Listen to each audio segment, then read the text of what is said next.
Hi, scholars. This is Mrs. McIlvain from Archway Glendale.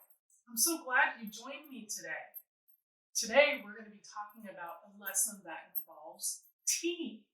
I've set up here in my kitchen tea. My family and I like to drink it. You can drink it any time of the year. And we're going to learn a little bit about the history. But first, I'd like to share a poem with you.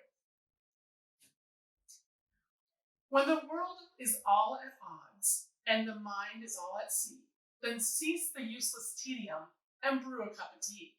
There is magic in its fragrance, there is solace in its taste, and the laden moments vanish somehow into space.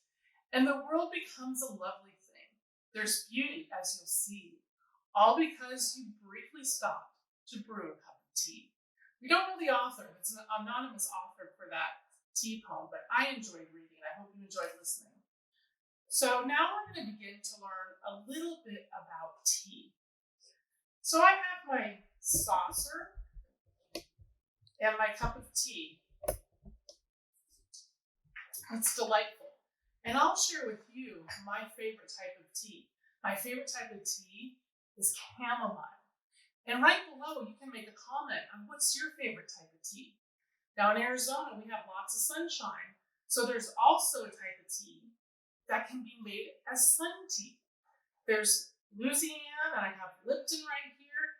These are actual open tea bags that you can put a couple in a jar, a big mason jar, and put it outside, let it sit all day, and you'll have some wonderful iced tea. But here's some different types of regular hot tea, which is a more traditional type tea. And so we have a couple different flavors. This one is apple and cranberries. And then over here we have sleepy time that you can have at night to help you go to bed. And there's all different types of vanilla teas.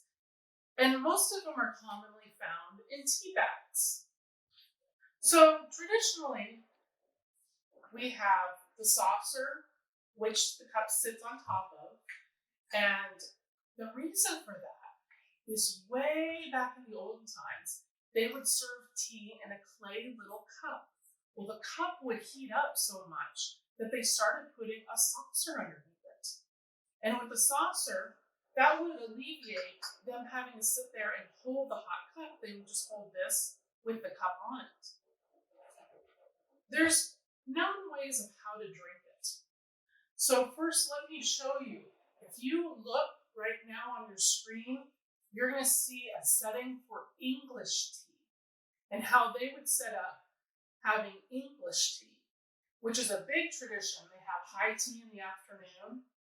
And then the second screen you're going to look at is going to be the traditional Japanese ceremony.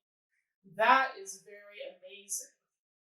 And then another one after the Japanese ceremony, you're going to look at the Russian tea time and what it looks like. And what's interesting about the Russian tea time is that before they pour the hot tea in, they put some sugar and jam as they pour the hot water over it with the tea that disperses and adds extra sweetness to it.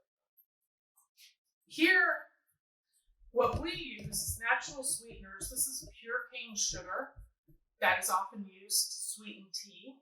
And you can also put milk in tea. English like to add milk to their tea.